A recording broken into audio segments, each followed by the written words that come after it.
Dontrell, I think you told me that Georgia looks at you and they say center, and they see Sedrick Van Pran-Granger. Yes, I've covered Sedrick for a long time.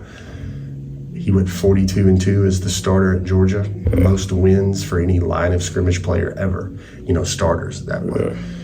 What do they see in your game that makes you think you could be one of those all-time greats? Me and Cedric are both 6'3". I was 10 pounds heavier than him at the time. Mm-hmm. So it's from then to now, I done lost around 12 pounds. So right now you're what? 6'3"? 6'3", 308. Wow. How would you describe your game? Like if someone watches you for the first time, what do they want to pick? What do you hope they see in your game? Physical. And I think I play with a mentality that nobody else play with on the field.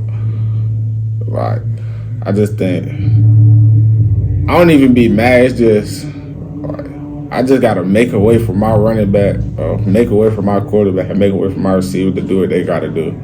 Because I feel like without the O-line, I don't think the rest of the team can do nothing. Like, it started at the line of scrimmage, so I just feel like if I'm dominating, the rest of the O-line gonna be dominating. So, sounds like you decommit from Alabama, and then you're trying to find a fit. Yeah. And you said Auburn, you said Florida State, schools that have been hawking you for a long time. And then you go to a spring practice at Georgia, and then something clicks there. Is that what did you see there that made you think like, wow, this might be a place? Well, practice never stopped. I'm pretty sure it's like that at most colleges, but practice never stops at Georgia. Like, you're gonna have water right by you. They're never going to the sideline. And they got a lot of competition. I like competition, like just going against the ones, the twos, the three. It don't matter because at the end of the day, you all at the school for a reason. Georgia felt like y'all was good enough for y'all to be at the school. So. Did you get to know Mason Short while you guys were Bama commits at all? Yeah. Isn't it funny that now both of you could wind up Dawgs? Do you think about that at all? Oh yeah. When Mason committed, I picked the I's. I posted on Twitter. I picked the I's because I just think me and Mason, they got. I think he an interior lineman too. Yeah, he would be. Yeah, but I think we could be the best duo in the country. I talked to Tavares Dice a lot about Auburn. Mm-hmm. But I just tell him, I be trolling. I be asking, when you gonna come be a dog? Oh, wow. Yeah. How do you feel about the Dogs? Like, what do you like best about your opportunity at Georgia? Really just the win, just winning. Like, I love to win, so it's just like, once a winning team, you got 2 national championships under Coach Smart. Have they won the SEC championship? Yeah, they did. Yeah, you got an SEC championship. That's just big because you got a winning coach, you got a violent coach, you got a physical coach, you got a fast coach. You just got everything that players want. Is there any drawbacks at Georgia? Are there anything that, is a minus in all those checks and minuses? Not really. I don't think that many minuses at Georgia.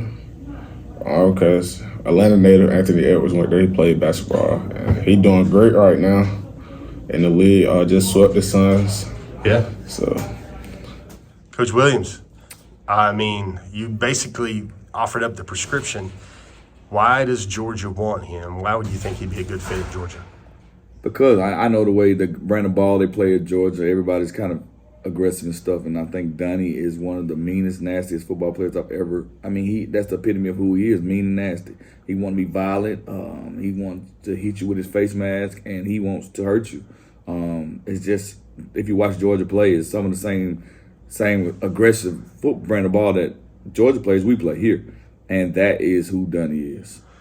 I think you know what Kirby wants, right? What are the 2 traits that he's got that Kirby wants? Mean and nasty, violent, and very determined to beat his opponent in a nice way. What did folks need to remember about the ESPN game last year? What was he doing to show off that mean and nasty? He bent his face mask. That's one of the things. Like, he hit him in the mouth. He showed a lot of aggression, a lot of passion for what he wanted to do.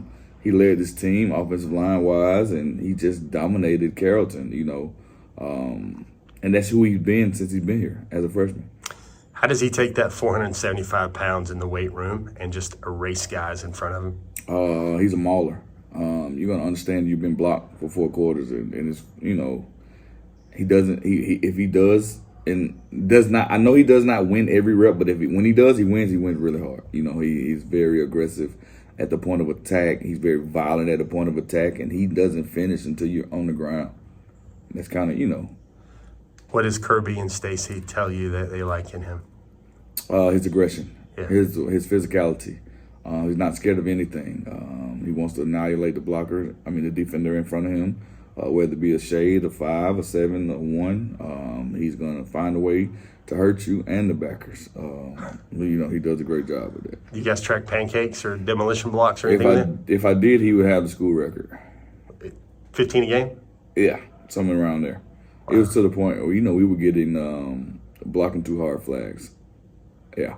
The Stripes came over to you and said he's blocking the kids too hard? Yeah, too aggressive. What'd you say to them? Ref, what we playing? We're trying to play for the playoffs. So that's kind of one of the situations. Do you go over to him and say, hey, dial it down a little bit? What's the coaching point there when the ref says that? Hey, Donnie, you're blocking too hard.